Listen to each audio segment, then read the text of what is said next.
Hello and welcome to Idea TV News Update. I am Paul Oladikpo. We begin with the news headlines.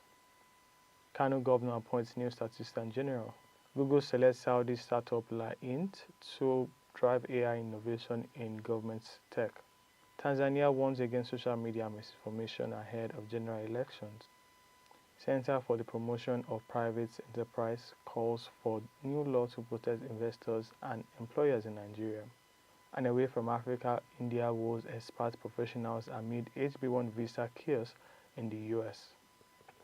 In business, NNPCL targets 1.8 million barrel daily production by the end of 2025. And in sports, fans defend OSIMHEN after on-field brawl in Turkish derby. And now to the news in full. KANO State Governor Abba Kyari has approved the appointment of Dr. Suraj Suleiman as the new Statistician-General and Director-General of KANO State Bureau of Statistics. The appointment, which takes immediate effect, was announced in a statement by Governor spokesperson Sanusi Bature on Monday. It follows the completion of the tenure of Associate Professor Aliu Isa Aliu, who was currently appointed Commissioner of Livestock Development. Dr. Sulaiman, an academic and mathematician, brings years of experience in research, teaching, and statistics. He holds a PhD in mathematics from the University of Technology Malaysia, an MSc from Yasseray University in Turkey, and a BSc from Kano University of Science and Technology, Wudi. The new appointee also began his academic journey at the College of Art, Science, and Remedial Studies, Kano, where he obtained a diploma in mathematics education. Governor Yusuf congratulated Dr. Sulaiman on his appointment, expressed confidence that his academic and professional background would reposition the Bureau for effective service delivery. The governor reaffirmed his administration's commitment to promoting data-driven governance, stressing that Link's Launchpad co-tech founder and unlocked by Saniba 500, underscoring its emergence as one of the fastest-growing gov tech players in the Middle East. The company's Chief Technology Officer, Ahmed Seba, described the recognition as a major part in expanding LAHINT's technical and operational capacity. He revealed that LAHINT currently delivered over 60 digital government services, serving more than 200 companies ranging from startups to large enterprises. Salba added that LAHINT focuses on AI and robotic process automation (RPA), aims to make governance more effective by reducing processing times, minimizing human errors, and promoting transparency.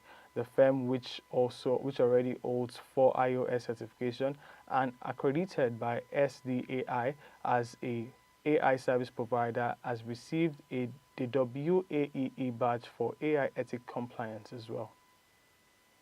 Moving on to Tanzania, where we see the Tanzanian authorities have issued a stern warning against the spread of misinformation on social media after a viral video allegedly featuring a military officer called for action against the government.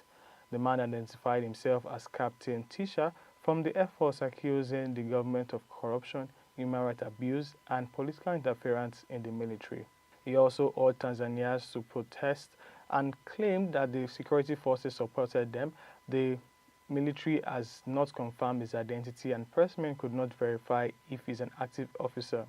In response, the Tanzania People's Defense Force, TPFD, distanced himself from the video, emphasizing that it remains loyal and professional in performing its constitutional duties.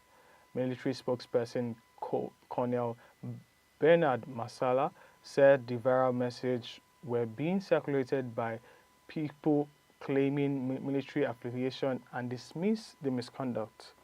The police also warned that the sharing of criminal or inflammatory content online constitutes an offense and pledged to arrest and prosecute those responsible for them. The development comes amid rising political tension ahead of the October 29 general election. President Salma Salibu Hassan is seeking re-election under the ruling party CCM, while opposition leader Tudu Lissu of the banned Chandema party remains in detention on treason charges. Rights groups have raised concern over growing restriction on opposition activities media and public gathering, casting doubt on whether the upcoming polls will be free and fair. Coming back now again to Nigeria, the Center for Promotion of Private Enterprise (CPPE) has urged the federal government to enact a comprehensive legal framework and safeguard the rights of investors and employers here in Nigeria. The CPP Director and Executive Chief Officer, Dr. Mahmood Yusuf, has made this known in a public brief, stressing that investors, entrepreneurs and employers are the lifeblood of any modern economy as they take risks, create jobs and generate tax revenue. Yet their right remains inadequately protected and compared to those of employees. Dr. Yusuf explained that weak legal protection, unrestrained union action and bureaucratic bottlenecks have made investors increasingly vulnerable, eroding confidence and discouraging both local and foreign investments. He warned that when investors lose confidence, it triggers capital flight, reduces job creation, and slows economic growth. He also noted that frequent industrial actions in critical sectors such as energy, transport, and health threatens national productivity and public welfare. He also added that the CPPE is advocating the enactment of an Investor and Employers Protection Act to clearly defend the rights and obligations of investors, employers, regulatory bodies, and labor unions.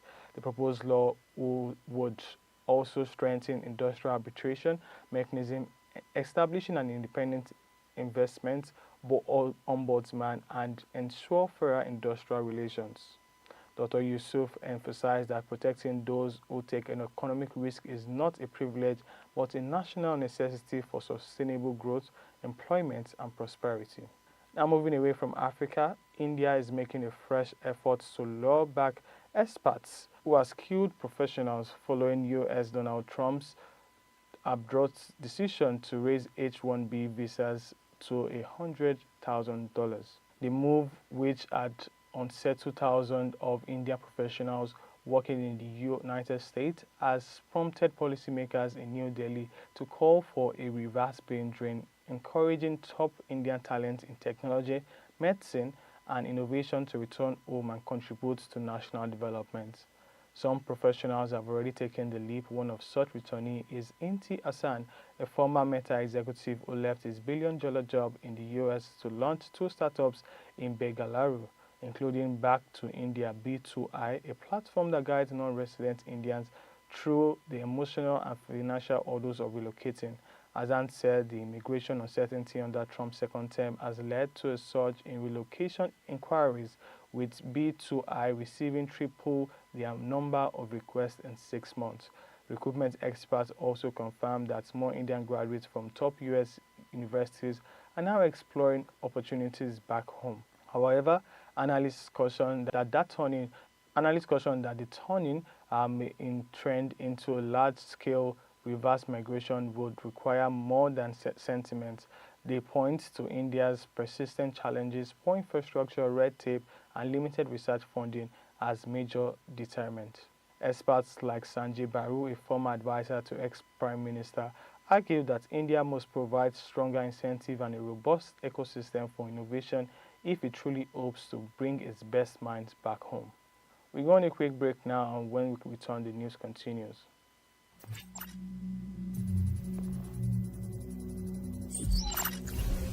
Quantum computing. Quantum computing is still in its infancy, but has the potential to revolutionize industries that require massive computational power. Unlike traditional computers, quantum computers use quantum bits, or qubits, which can process a vast number of possibilities simultaneously. This makes quantum computing particularly valuable for solving complex problems in drug discovery, cryptography, and optimization. However, the technology is still experimental, and practical applications are limited by issues like error rates and stability. Despite this, quantum computing is attracting massive investments from companies like Google and IBM, and the market could reach $64.98 billion by 2030.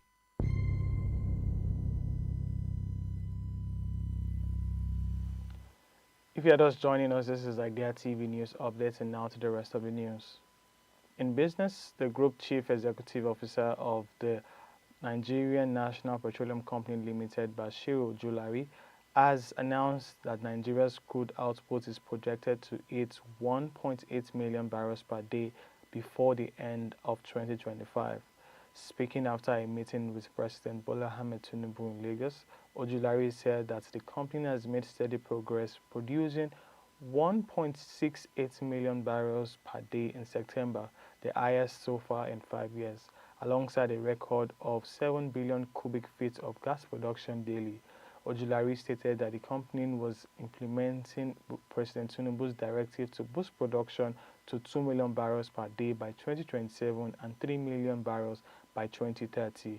He explained that the current turnaround maintenance carried out in August and September would help sustain and increase output levels. He described that the recent hike in coking prices was temporary, blaming it on supply disruption during the strike. He assured Nigerians that the operation will be back to normal and gas prices will soon stabilize. And now finally in sports, France defense Super Eagles striker Victor OSIMHEN has received a strong backing from fans after a heated on-field clash with Emre Topuk during a Turkish Super League derby between Galatasaray and Beşiktaş. The incident, which occurred in the 39th minute of the 1-1 draw at Rams Park, saw OSIMHEN grabbing Topuk by the neck after a rough aerial challenge. The referee waved play on, prompting frustration from the Nigerian forward before teammates intervened to defuse the situation. The altercation has sparked widespread debate across social media, with many fans arguing that OSIMHEN's reaction was provoked and reflected his competitive passion.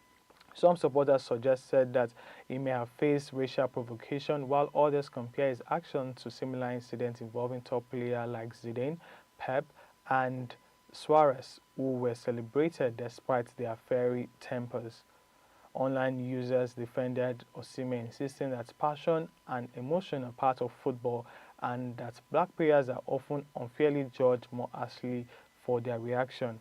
Fans also criticized the perceived double standard in global football, pointing out that when it is temper in African players, why it's often described as competitive spirits in European stars. And that'll be all we have for you on Idea TV News Update.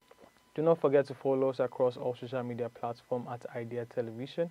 I am Paul Oladikopo. Thanks for watching.